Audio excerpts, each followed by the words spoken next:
Buongiorno. Yesterday I defrosted a large joint of pork and I cooked some slices stuffed in the oven, and during the video I promised that I would do a ragu with the leftover pork, and here it is.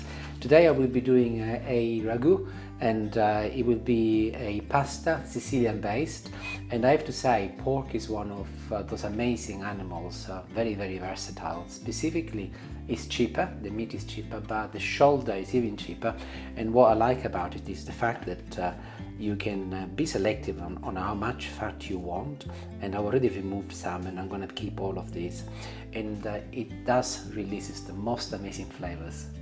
The first job is to marinate the pork, and I'm chopping it into relatively small pieces, not too small but also not too big, maybe 1 to 2 centimeters each piece.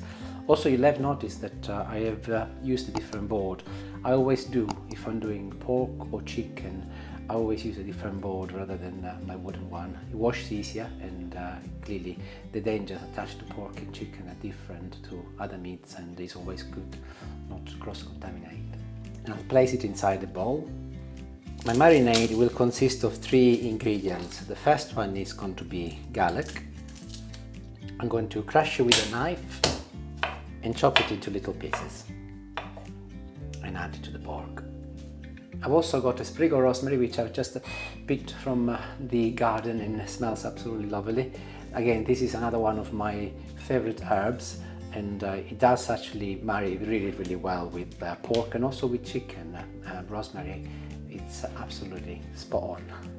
And I'll finish my marinade with some fennel. Again, this is a very typical ingredient used in Sicilian cuisine, and the recipe I'm doing is called Busiata con Ragu di maiale, which means Busiata is a type of pasta, Ragu di maiale is ragu of pork, and fennel is really good with pork as well. I'm going to add also some olive oil to my pork, a little salt, this is the equivalent of 1 teaspoon, and also some black pepper. Give everything a good mix, either with your hands or with your spoon, and leave it to rest for a few minutes while we get the other vegetables ready. And I moved on to the preparation of my soffritto, which is made of celery, carrots and onion. I'm removing the strings from the celery because they taste bitter, but also they will be unpleasant if you find them in your mouth when you're eating your pasta. And I'm going to be chopping these into fairly large pieces because it's going to be cooking for a while, and personally I like to find the celery when I'm eating my pasta as well. And I'm adding into a saucepan, peeling a nice large carrot next, and likewise I will be cutting these into fairly large chunks, so there, something like that. Doesn't have to be all the same, it's only a ragu after all. They're joining forces with the celery and an onion. I'm using a red onion, as I always do, mostly with my cooking and my soffritto. I love them because they're sweeter and also they look prettier. And likewise, I'm going to leave this one fairly chunky as well. There, and in it goes.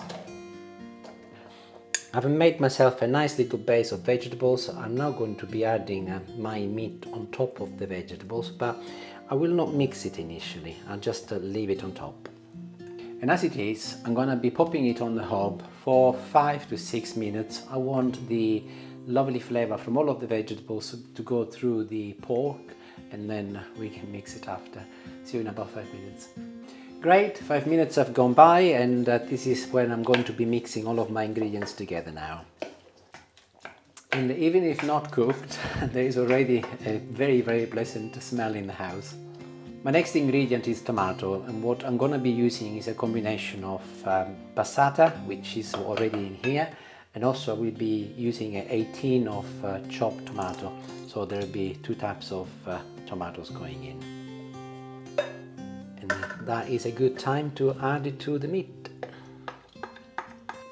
Mix it well together, add a little bit more salt. So the ragu is back on the hob and is beginning to bubble. This is when I'm going to be turning the temperature down onto a simmering point, a very low simmering point, and I'm going to be Turn the lid on. Yeah. And I'm going to leave it to simmer for a good hour. So I'll see you in an hour. Ciao. And 1 hour is up and my ragu is ready. Oh God, the smell. It's unbelievable. Absolutely delicious. I'll put this on one side and I will get on with the pasta. I mentioned earlier that I'm using Busiata. Busiata is here. I'll show you this type of pasta here. It's all curled up. You can find this in some supermarkets. It's branded as macaroni al ferretto, but it looks nothing like macaroni. But it's called Busiata. The Sicilian name is Busiata. I actually did make a video a little while back. I'll post on this clip, and if you want to see how to make your own, by all means have a look at the video. I did do them with a different recipe, different type of sauce, but you can also try the sauce if you like. So I've got some water boiling away. I'm going to add a little salt. In goes my Busiata, or macaroni al ferretto. Whenever you put the pasta in, always give it an initial mix with your spatula so that it doesn't stick together.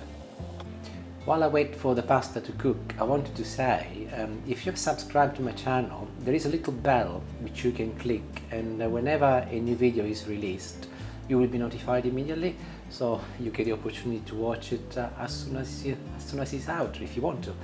On the other hand, if you haven't subscribed and you like my channel or what I'm cooking, subscribe. It's free. It will always be free.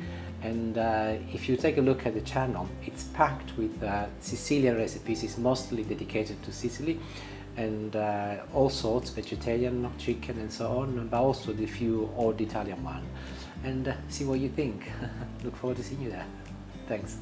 So my pasta is cooked, and in this particular case I'm not retaining any of the liquid. Oh, look, there is an intruder there. So, and it is also nice and al dente. And back to my sauce.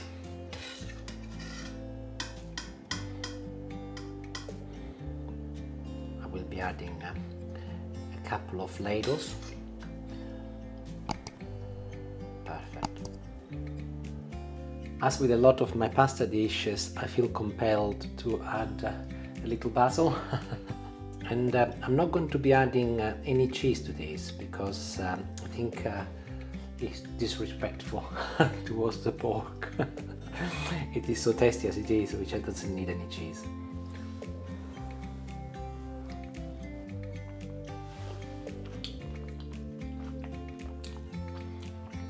It's really glorious, I have to say. The pork melts in your mouth because I didn't cut it very big, but because it's the shoulder what I used and it's got a little bit more fat, it makes it incredible, the taste. Molto molto molto buona. Try, if you are a meat eater and you like pork, try this recipe. You will be really happy that you tried it. It's incredibly tasty, and also it's cheaper. Thank you for watching, and arrivederci alla prossima volta. Ciao.